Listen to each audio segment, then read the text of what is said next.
Hi, this is Clarissa from Pickaway County Library bringing you this week's STEM challenge. This week we'll be doing leaf chromatography.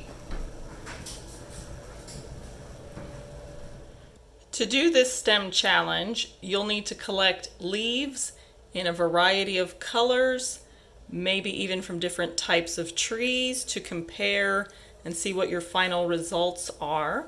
You'll need a jar for each leaf you collect, a pencil, dowel rod, or something of similar shape and size to put across the top of your jars, some coffee filters, you could probably substitute paper towels, tape or clothespins to hold the coffee filters to your pencil or dowel rods, and something to crush your leaves like a mortar and pestle, a food processor or blender, something along those lines, water, and some isopropyl alcohol or rubbing alcohol.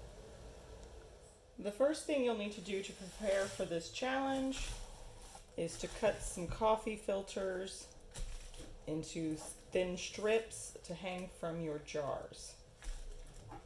I'm going to cut mine about 2 inches wide, cutting from the widest part of the filter.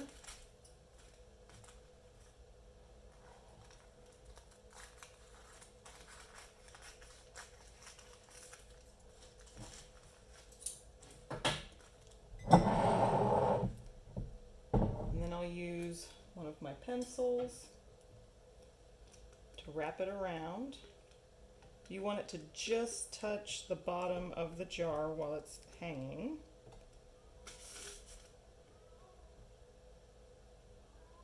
I think that's good. And then I'll use a piece of tape to secure it.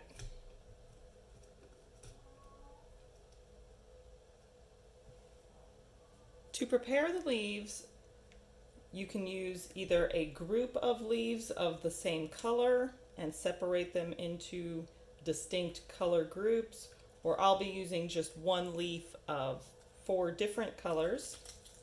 You can use a blender, food processor, or a mortar and pestle. I'm going to cut the leaf up into small pieces. This will make it easier to mix with the alcohol solution.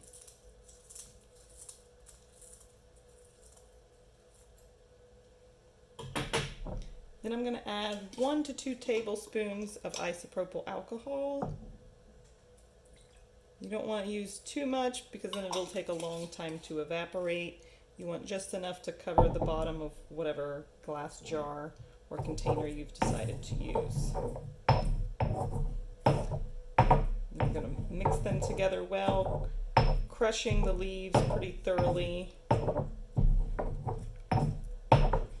Once you get your leaves mixed well, you can transfer them directly to your jars, or you can put them in a shallow bowl and allow some of the alcohol to evaporate for a few hours if you've got too much in there.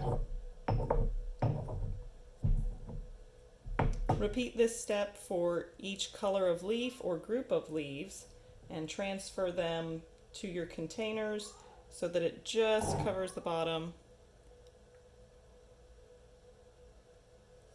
For this step, add your pencil with the coffee filter so that it's just touching the bottom of the jar, making sure that the solution you made is enough to just cover the bottom of your jar or container so that the liquid can travel up the coffee filter strip.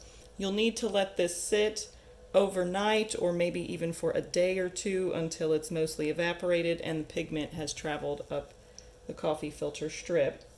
During this step, it's a great opportunity to talk about scientific method, maybe form a hypothesis about what you think will happen, what your results will be, jot down some observations. Maybe take a guess as to what colors you think you'll see in each leaf. If you've chosen to use different types of leaves, what results do you expect to find? Do you think you'll see the same pigments or different pigments from the same color leaves of different leaf varieties? So we've pulled the paper strips out of our jars after letting them sit for about a day in a cool, dark basement. Somewhere dark is best. So now's the time we're going to discuss the results of our challenge, talk about what these different colors on our strips mean, what pigments we found in our leaf samples, and whether our results are what we expected or whether they're different than what we hypothesized. I hope you've enjoyed this week's STEM challenge and you'll choose to participate. Feel free to post your results on our Facebook page for Pickaway County Library.